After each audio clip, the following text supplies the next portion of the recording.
is a podcast announcement. It is I, your headmaster, Monokuma, speaking. I hope you're ready, good podcast listeners, because I'm about to bring some thrills, chills, and kills to your listening enjoyment. This is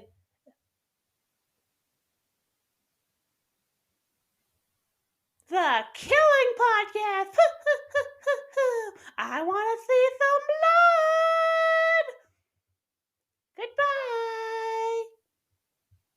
Monokuma, what are you doing here? Well, anyway, people, welcome to That Canadian Fangirl third episode of Birthday Month. And if Monokuma had anything to tell you about, today we're talking about Danganronpa. Danganronpa. I love the Danganronpa series. It is hands down probably one of the greatest visual novel mystery puzzle games I've ever played. I love that team. So, yeah. Danganronpa is probably a huge new part of who I am as a person. So, yeah. I'm gonna talk about the first three games: Trivial Happy Havoc, Goodbye Despair, and V3. So I'm not talking about Despair goes. I haven't played it yet, but I'll probably download it eventually because I'm pretty sure it's like really cheap on PlayStation 4, so I'll probably get on that. Or it'll come to Switch. Yeah, that's one of the reasons I played Danganronpa, because I always was really curious about the series. And then they announced that Switch port. Well, that Switch port with the three games, plus that weird board game kind of game that it had every single Danganronpa character interacting with. It's probably fun. I don't think I fully get it, but it's interesting. Because, there's a plot in it. I don't think I fully get the plot. I'll be totally honest, was it? Oh, what's that game called? That weird beach one where you're on a Jablock Island. It's the board game that they included with the Switch with the Switch version. Okay, it's finally fun. That's all I can say about it. I played really one game. I had Makoto, that was it. But Trivial Happy Havoc, man, that is a game. And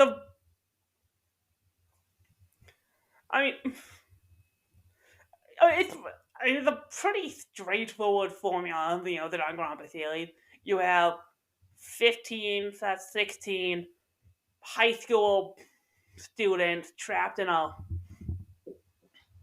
high school, and they're being told by a murderous teddy bear that the only way to get out of the school is to successfully murder one of your fellow classmates and get away with it. And someone gets murdered, you investigate, find all the clues, then you have to use deductive reasoning to figure out who done it. Fairly straightforward. I played Ace Attorney, but yeah, straightforward. Danganronpa as a game is oozing with style. It's like that dude. I always forget the name of the creator of Danganronpa, but he's got such a good creative vision. Like, that guy's clearly knows exactly what he's making when it comes to Danganronpa. It's like, no, this is the style of this game. These teenagers are kind of odd, but they're odd in fact they all have basically one kind of quirk, ultimate ultimate, because that's the whole game. That's the whole game. They're all prodigies in their own right, with gets really weird. That's the one thing I will say with the Danganronpa series. I have a feeling as they were getting further along into the game, they were coming out of ultimate titles. It's like, Yeah, they use all the good overtones in some of the earlier games, because, like, yeah, the overtones get really bizarre by the time you get to V3. Like, some of them make sense, some of them are like, it seems like a stretch. You two think a second detective? Like, I mean, I don't know, some of them, like, yeah, they were pushing this. But the probably why now they're doing Raincoat, where it's like, okay, well, we're keeping the whole, mystery gimmick, but it's like, oh, I guess they also have quirks. But again, that's that dude's style, and I appreciate it for it, because, man, no game looks like Danganronpa. And yeah, it's anime inspired, so when I say no game looks like it, yeah, it looks like an anime. It looks like an anime game. It looks like an anime light novel, but the line work and the artistry and the character models, you wouldn't confuse the Danganronpa character with any other anime. They so look like that's them. It's like Makoto and Aoi and Kyoko and Byakuya and, like, no, they all have this unique look to them where you're like, no, these are Danganronpa characters. This is their purpose. This is who these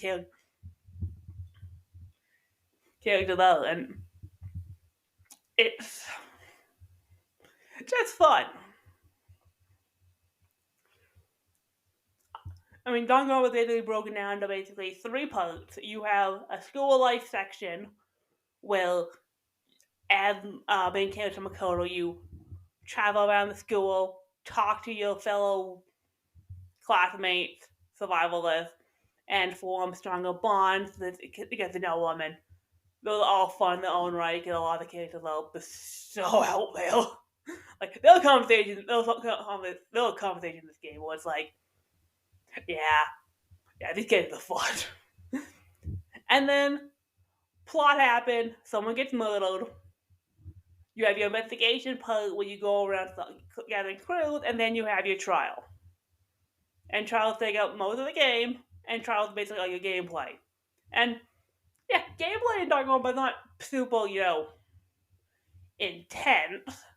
Again, it's mainly the first half of the game is basically a visual novel where you're basically looking at character pointers and text boxes, and then moving a cursor on a screen to basically check stuff. And then trials are basically, you shoot the contradiction to basically, prove who done it.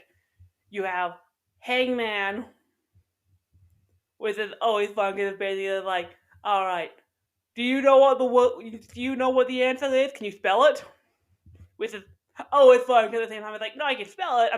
You always see another option and it's like, what are they hinting at here? Because sometimes it's kind of obtuse. Then you have the final computation section where it's like you have to mash in a rhythm, which is probably the hardest of the gameplay, but I like the FTA, the final killing computation one where it's like you have to shoot the things in a rhythm. I love, again, frustrating to do. Frustrating to do, particularly if you get really off rhythm and you get really off rhythm. That's so fun.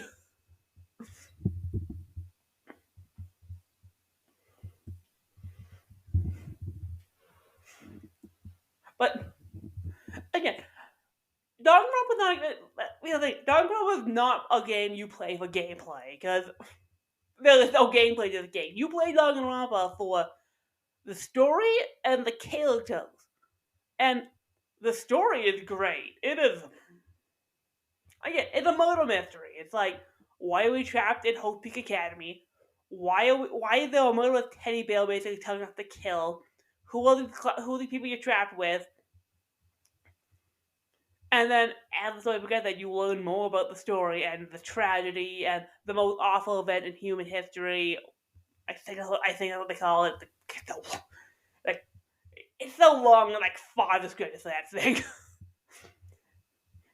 And you uncover more and more, and the 16th student, and it's everything and everything basically comes together, and the truth of the matter is, and you know you lost 3 years worth of memories, and it turns out that we built it in the school, but the spell was already in the school because spoilers, because the game's like 10 years old. Yeah, spoilers for anyone who cares. The true mastermind behind the killing game was Junko Enoshima, who we thought was our friend, but was really her twin sister. And Junko was basically the mastermind behind Monokuma, and basically enacted a massive despair campaign, and basically, the world basically went to shit because of Junko and well, I won't get into that because that's Danganronpa 2. And the fact that Makoto basically has to rally, the remaining survivors together behind the idea of hope. Hope will free us. And that Makoto's hope overcomes Junko's despair. And that's basically what the game comes down to, with the power of hope with the power of despair. And hope wins out with it when we get down the line to, later games. But,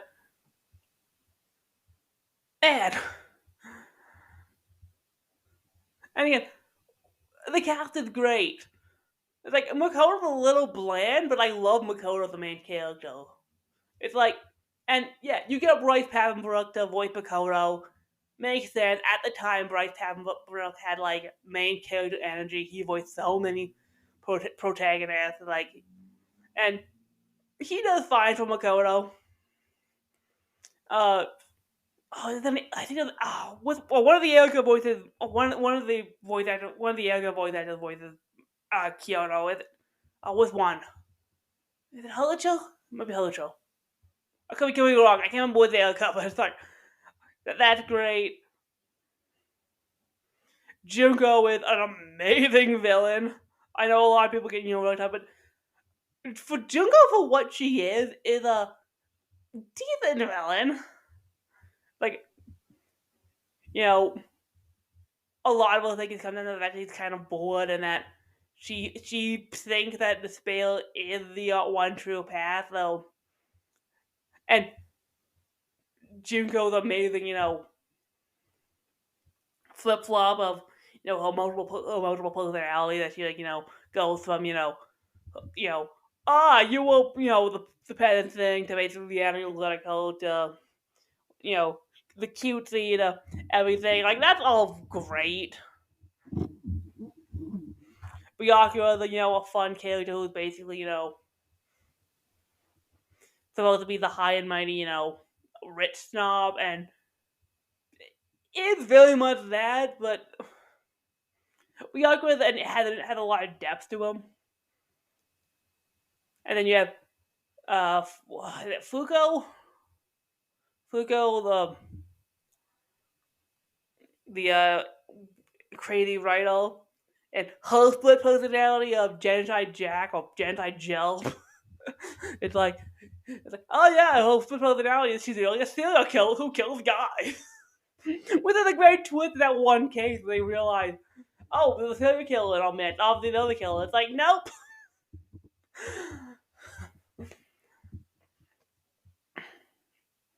And then, like, Aoi is a fun, bubbly character. Hina's a great character. She gets a lot of depth with Sakura. And Sakura's whole the whole short trial with Sakura is a great case. And I remember seeing that, and particularly when I was saying Raincoat, I was flashing back to Sakura at this. Because, like, isn't it the exact same poison they use in that case? Like, wow, dude, reusing plot points. Well, it works, so yeah, sure, it works in the spin-off. Well, I don't get spin-off because Raincoat's out of a different game, but whatever. I like Hagakure, the big guy. It's like, the dude's basically the Himmel of the group. He's the big guy, but he's also not that bright. And he is fun to interact with. So the fact that everything interacting with him, basically, Makoto keeps going into depth because he keeps basically saying, "Oh yeah, when we get out, you'll pay. like, he keeps putting on debt. It's like I'm going sitting there, it's like how much money do you think I have? I love that. And then of course you have Monokuma. I am the school's headmaster, and you will treat me with respect. I want to see some blood. I want to see some blood. I am so bored. Get with the killing already. Monokuma is becoming in and out of the podcast apparently, but yeah, Monokuma, the mascot of the series, who is a great antagonist. Dual colored white and black teddy bear. I am not a teddy bear. I am the school's headmaster. Okay, shut up, Monokuma. But no. And Monokuma is great. Like, he's basically there to basically enforce the rules. I mean, yes, it's killing him these rules because you can't just kill it random, but he's still threatening, even with that voice. Excuse me, what voice? What voice? This is not. How the heck are you saying this is not a voice? Yeah. I can't even do Monokuma as well as. Who voices Monokuma? But it's like, dude, that dude. I mean, what is it? Demonic. What do you call it? Demonic Mickey Mouse is like, man. Like, to be that scary. I mean, I can't even say Monokuma that scary, but he is intimidating. Hey, come on now. You're gonna hurt my feelings. Oh, Monokuma. Oh, man. I know.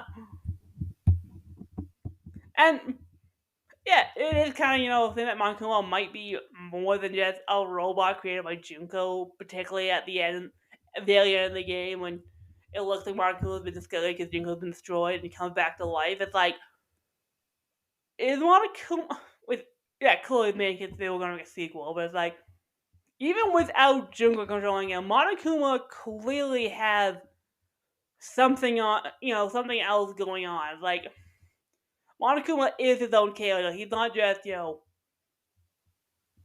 a puppet, mastermind by Junko to basically spy on the classmates. So and I love it. It's like and I don't know, it sounds weird that I'm playing a game that I love a game so much that's mainly about Moto, but there is some part of you that does enjoy these dark, twisted stories. Well, it's like you have to, you know, you don't want to see characters that you get to know die, but that you know they're gonna die because it's a horror game. Which is probably why people like horror movies so much. Particularly if the characters are really good and you like the character that you don't want to see them die. So when they do, you generally feel bad. Like every single death in that game, victim and execution, it's punishment time. You feel bad. It's like when Saika is your first victim, and it's like you feel bad because you really know Saika. It's like I always feel bad when Leon dies. With Leon's execution, it's like, I mean, it was like I know we said it was self-defense because Saika was going to kill him, but it's like justifiable murder is still murder. So it's like you can't excuse what he did because he did kill someone. But I don't know. The characters have so much depth to them that you do feel bad when you have to witness an execution. It's like Chihiro's death is always a super bummer for me when you find Chihiro's body, but it's like, damn, the little small one. It's like, and who have immense character, they'll so confused. It's like, yeah, they'll a girl, no, they're a guy. Well, we don't really know Chihiro's gender because it's like we don't really know what Chihiro identifies as, but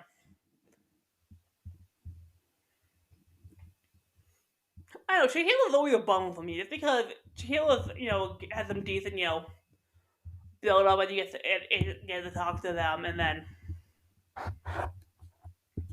you know, they sadly pass. And then, you know, Mono's execution is always kind of a bummer.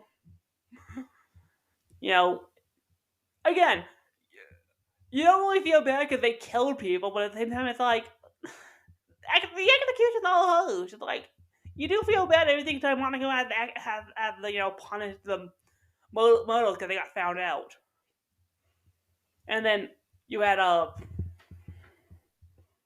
what's his name? Ultimate Moral Compass. Kiyotaka. Kiyotaka and Ultimate Waifu guy. Oh, no, now Hifumi? You're like, that's a good case. Celeste is, Celeste's execution is horribly poetic. And, like, that's always, so beautiful. And she's getting burned and the power side and the truck hits her. It's like, ugh. Oh, shit. And then Sakura. It's like, Sakura's case is probably the most, heartbreaking. Because, it's like, there was so much to Sakura's character where it's like, yeah, she was technically the mole who basically found the mental Monokuma, and then Monokuma basically, outs her, and then everyone, is treating her harshly, and when you find out that Sakura was basically suicide, which you kind of figured Sakura was suicide, cause, like, from day one when you see the blood, it's like, no, she drank poison. And you're like, oh, did someone give her poison? It's like, no, she willingly gave that herself, she willingly drank poison.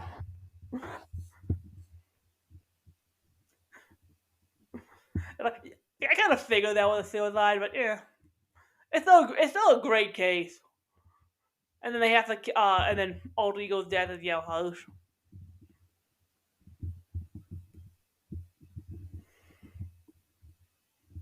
I think the last case. I think the next case is the Masked Assailant, who we don't. Well, it's a corpse.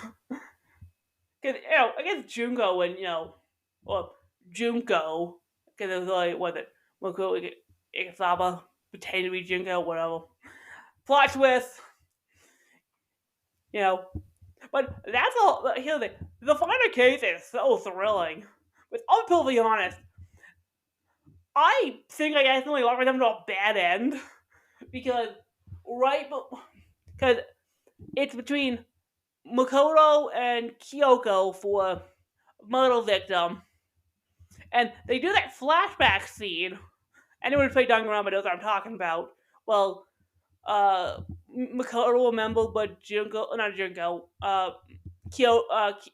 told him about something about the truth and not running from the truth and said in the past, and then the thing comes up where you basically with the thing and which how about you can reveal that Kyoko had the key so that she could have gotten into a room and she could have gotten into a room. I sat there and was like, oh, they just had that flashback. Clearly, they want me to basically reveal, the truth about what Kyoko having the key, because and there's gonna be some twist on that. So I hit that, and then I got a punishment scene for Kyoko, and then the screen went black, and we got dialogue, and Makoto started talking about how no killings happened after that, and they basically just were content to live in the school, and they show a picture of them growing up as kids. I thought that was like, that's a bad end. Like, oh shit. And then they immediately, take you back to that thing and say, oh, like, pick up, and give you an option. It's like, okay. I accidentally chose a bad ending. And yeah, then you have to get the, Makoto execution with. It's still fun. Alter Ego basically, giving Makoto say the last minute. We end up in the freaking, we end up in the freaking trash, and then Kyoko comes down to basically save him.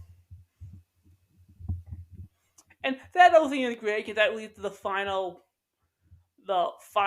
confrontation with everything where it's like we're gonna solve all the mysteries, of the school, the murder, what's going on, the truth of the mastermind, and it's all satisfying. Like when you come up with the fact that the body that we found was Muko Ikasawa, but that was only Junko's body because Muko was pretending to be Junko at the beginning. Junko was the true mastermind the entire time. And then Junko's revelation about the tragedy and how, you know, there's nothing outside anymore, but Makoto basically has to remind everyone that if they have hope, everything's gonna be okay. And then Junko's, execution. It's all so well done.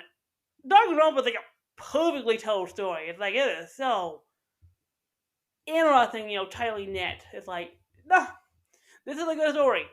With some great characters, some really good death scenes. I'm not usually one for horror, but it's like, I don't know, maybe because the style of Danganronpa, the blood is pink. Like, though it's with. I don't know anything like why is the blood pink when it's an M-rated game, but it's like, but in an M-rated game because there's a ton of adult shit. Like the characters are swailing left and right. Yeah, like the characters swail left and right. They're left into the drugs a and sexual stuff, and so it's like it's not really rated M for that stuff, and the violence is only one thing, but they still had to make the blood pink. And I don't know. I always like the fact that the blood is pink because they give that game a Cleo style. It's like you're in Danganronpa when you see pink blood. Pink blood? No, I'm saying that. That's a different show. But that being said, if I love Danganronpa, Danganronpa 2 Goodbye the Spell is my favorite game. Like, not every question. Like, it's my favorite game. I think the gameplay in 2 is way better. I think it's a way better cast. It's a more interesting story. There's some really fun murders. The setting is a lot more interesting. Everything about Danganronpa 2 is just so much better. I think it's better gameplay too. Like Hajime is a great protagonist. Like much like Makoto. I mean, it's also Johnny on Bosch who's a great voice actor, but it's like Hajime. Like Makoto is basically everyman, but he's more of an everyman because he is spoilers. Hajime is not an ultimate. He is just a regular. He is just a regular person put in with a bunch of spectacular people he admires, which makes that twist in Danganronpa 2 even better. And of course, Danganronpa 2 has my boy, my absolute favorite character of all time, Nagato Kamada. My absolute favorite character, hands down. I love Nagato. He is perfection. He is my boy. I only refer to him as my crazy bitch because as soon as it's revealed in the first case that Nagato is freaking crazy and he gets the crazy eye, I love him. It's Bryce Padma probably doing his best vocal performance of all time, and I like Bryce as a voice actor.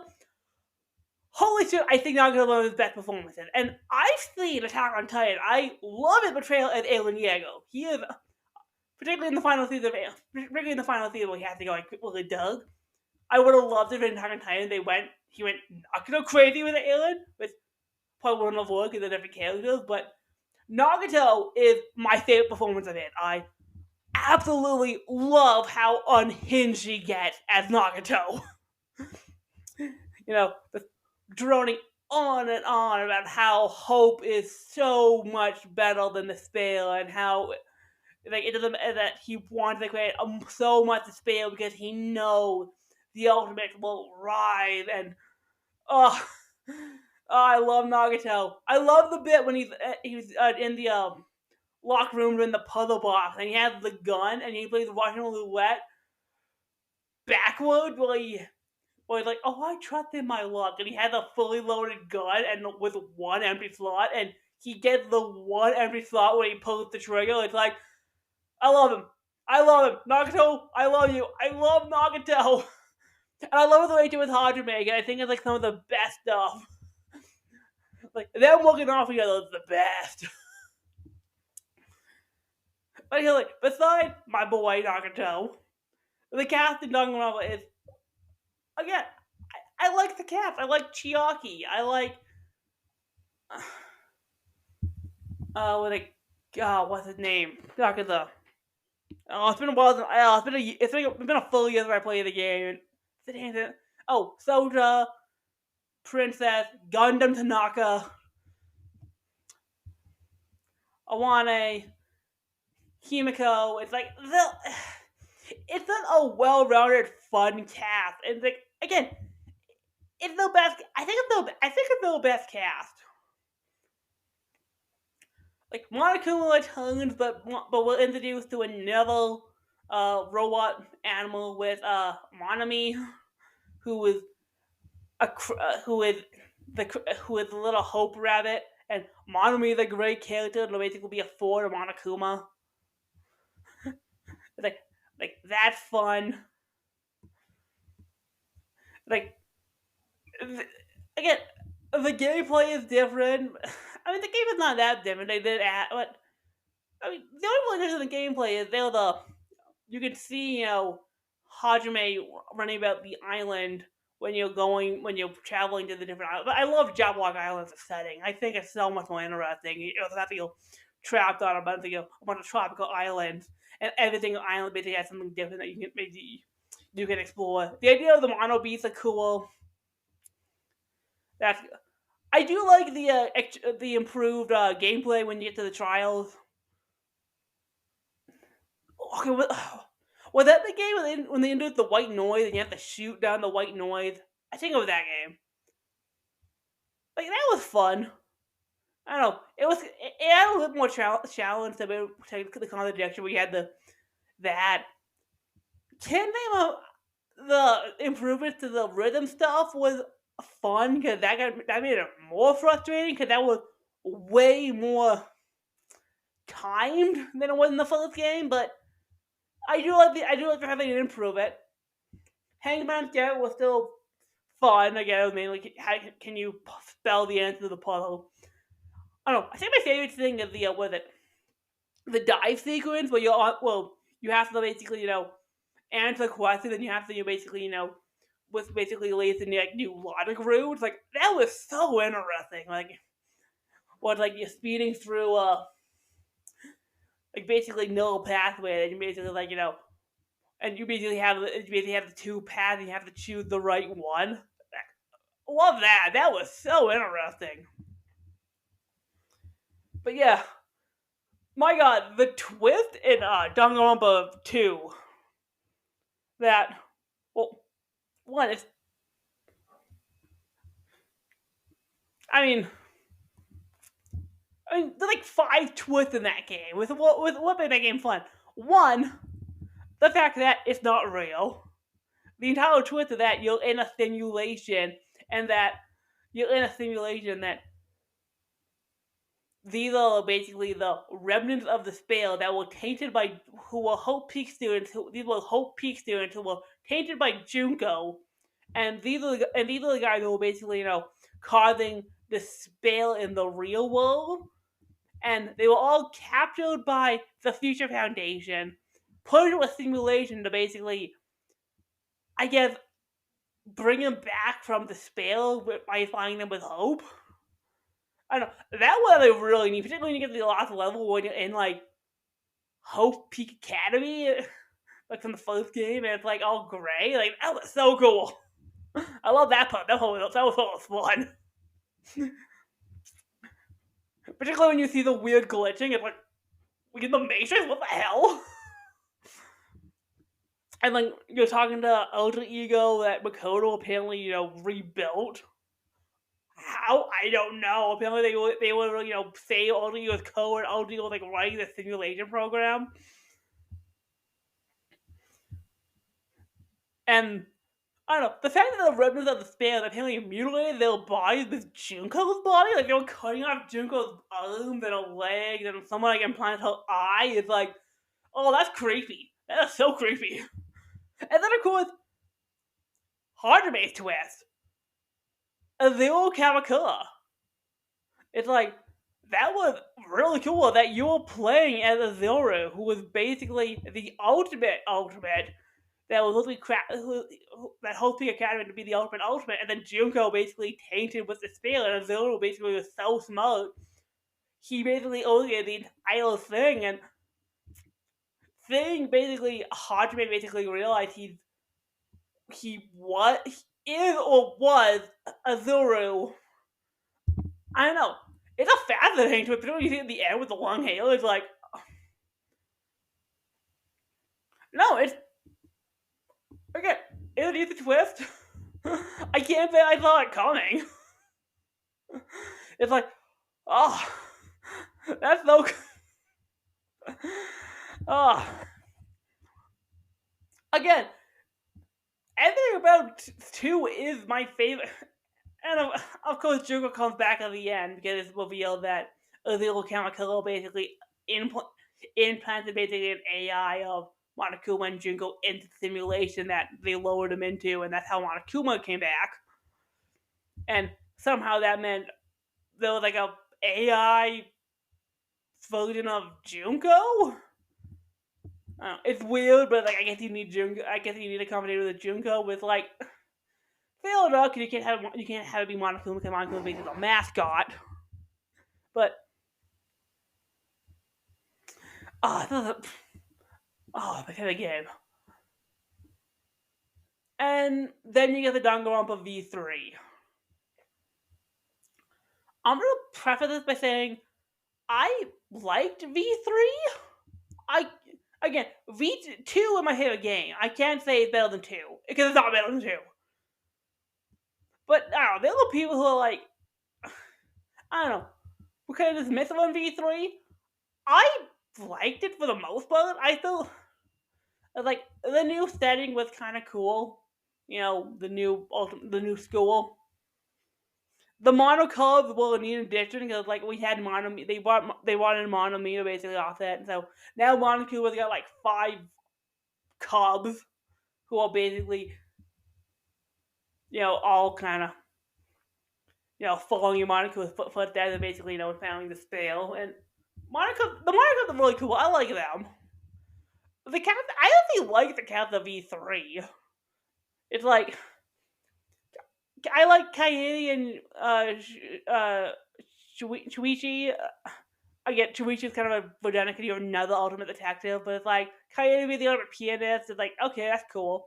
I like their dynamic. They were cool. There's a lot of cool cats like Maki, Kaito. Olo is probably my favorite character in the cast, and almost like one reason like I have a type. I like unhinged psycho dudes, and like Omo was basically like I don't know why Omo's character has turned me on, but it is. It's like I don't know. I really like his personality. Oh, Kibo, I love Kibo. I love how one of the characters was a robot. I'll probably give you the one character I absolutely do not like, and that was Anji. Absolutely hated Anji. My God, hated Anji so much. It's like, no, this character's annoying. I don't like her.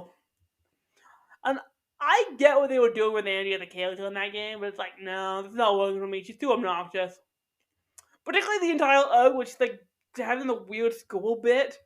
It's like, no, we're not out of that. Can't even see how death of that satisfying. But no, the thing, gameplay in V3 was improved a lot. Like, it was a decent gameplay. I think the gameplay in V3 was great. I can't say that. Because like, when people talk about V3, they're talking about the twist. I didn't hate the twist of V3. I get spoilers, but the game's like over 10 years old. But some spoilers, I guess. The game's not real. The whole twist of V3 is that, Danganronpa is a reality show, and they're streaming the killing game to a worldwide audience who like watching teenagers kill each other because they like seeing the hope of they like seeing Hope trying to the spell because I guess commentary about how life is hard and watching characters basically rise from the spell to basically inspire people with hope, makes people feel good. With and I guess it's either commentary about violence in the media. It's like, yeah, why do we? Yeah, why do people enjoy violence? They like seeing a hero basically rise above, hope, rise the, hope, rise the, hopeless situation and basically triumph over despair. Which basically ends with them basically shutting down the whole game. Well, it's just like, well, Shuichi basically now calls out the entire audience and like, you can't keep watching. It's like, that was weird. And I guess the little twist thing was like, because it also implied that the first two Danganronpa games were like the first two seasons of this reality show, and the reason it's called V3 is because the V is the Roman numeral 5, so it's Danganronpa 53, because it's the 53rd season of Danganronpa. Which I thought they were like, okay, they're like, so many of these. I'd love to see some of these stories, particularly when you get to the one that Chutaho, and he was the ultimate Messiah because he survived the killing game before. With okay, neat twist. I don't know. I know people are like, well, it kind of I know people don't like the twist because it invalidates the first two seasons. They never say that. For all we know, the first two seasons, the first two games did happen. This is a different reality. Like, this could be a completely separate universe. Well, talking about was a TV show, but the first two games took place in a different universe. Well, it was 100% real. Or it could be that it's all one universe. The events were real. This is like in the future. Like, I don't know. This is totally possible that the tragedy happened. I mean, this is a stretch. The tragedy happened, but Makoto and his survivors, stopped the 78th killing game, and hopefully in the first game will pick up with the Future Foundation, save the remnants of the in 2, and then the Future Foundation cleaned up the world from the tragedy, and the world got back on track, and maybe the Future Foundation put on basically a dramatization of the killing game to basically show the world, hey, we're not gonna fall to the fail again. Here's a fictionalized recap of what happened to basically, show people that hope always wins. And then somewhere in the line, it got really popular. People forgot it was based on a real event and just got really engrossed in the killings. Like that, I don't know. At the time, I was like, we want to kill the kids out of the world. And it was like, let's not kill people. Like, I don't know. That shit happened, or people forget that real people did die, and it's not just that's because that happens in reality. Where people forget that, hey, these are real people putting their lives at stake. It's not just people on it's not just people on a screen, so you're watching for your own entertainment. It's like this, I don't know. That could be a 100% stretch. I don't know, but my main problem with the twist, there is no way this shit was legal. Particularly when they were showing the audition tapes. I'm gonna say this. There's no way a bunch of maybe they did. Okay, they're dumb, but it's like they signed up for this reality show and then pitched personality and character the personality that they would like to be in the show, and then the production team somehow brainwashed these kids or indoctrinated and basically made them into the kids, erased their previous personalities and made them into these fictionalized characters for a TV show. Keep in mind, the very first scene you see in Danganronpa is Kaede waking up in the locker after she was kidnapped by guys in a black van, taken to school, where they then erased their personality and made them fictional characters. They're like, no way that shit was legal. If people would probably see that, it's like, I want the teenagers that got captured by a black man. I'm calling this in. No way. No way that shit was lit. Can we get Game Theory on this? Someone tag Game Theory. I would love to see Game Theory do a episode on Danganronpa. It's like how Lego was the ending to Danganronpa V3 and basically get to come on, Game Theory. Like, what? I know you love your Moto teddy bears and your Moto games. Come on. We got a Moto teddy bear. We got a bear. We got Moto. We got Hidden Lore. Come on. The tragedy could be the Bite of 87. This could be your next FNAF. Come on. Game Theory. I'm gonna add Game Theory in my Twitter post for this. Someone link Game Theory to this episode. I want to see if they're doing an episode of Danganronpa. I will get this happen. I will make this happen. Do a Game Theory. You can do a Game Theory. Game Theory, I'm just saying, it's punishment time. You can either do an episode on me. What do you say? I got thrills, kills, chills.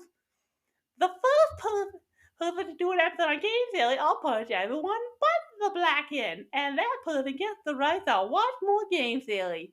But if you choose the wrong one, I'll punish everyone on the channel. And that... I'm the thing. But yeah, I love Danganronpa. I saw the anime first, and I guess that the anime is great because it's basically a rushed version of the first game. I gotta finish the second anime, which takes place, I guess, after 2, but I kind of want to see. I don't know, lots more of that. That'd be an episode if anyone wants to see that. I'll do more Danganronpa because I love it.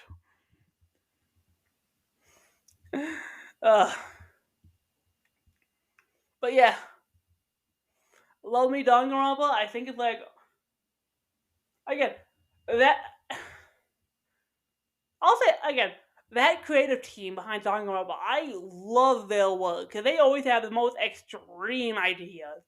Like Raincode was my second favorite game of last year, and I still want to see them do more Raincode because that was a fun experience. Because it brought what I love about Danganronpa into a whole new idea. It was just more fun. And Tribe 9 was a great anime. I loved watching Tribe 9. That was so fun. It's like extreme baseball. Show. I love the character design. I love his art. Characters are always really fun. I think I'm talking enough about Danganronpa for this day. Remember to like the podcast, share it around, don't gatekeep. We don't gatekeep in the community. Remember, fandom keeping in a box, as if you like something, you consider a fan of it. Follow me on all my socials. And remember, that's been Monokuma, and I am gonna tell you, if you're not listening to That Canadian Fangirl, we have words. We have so many words. Thrills, chills, kills. Get out of here, Monokuma. I'm done with you. Okay. Be careful. Good night. And now it was one I opened because I think Monokuma's standing to me while I sleep. I see him. I'm gonna end this podcast before he kills me. All right, later, people.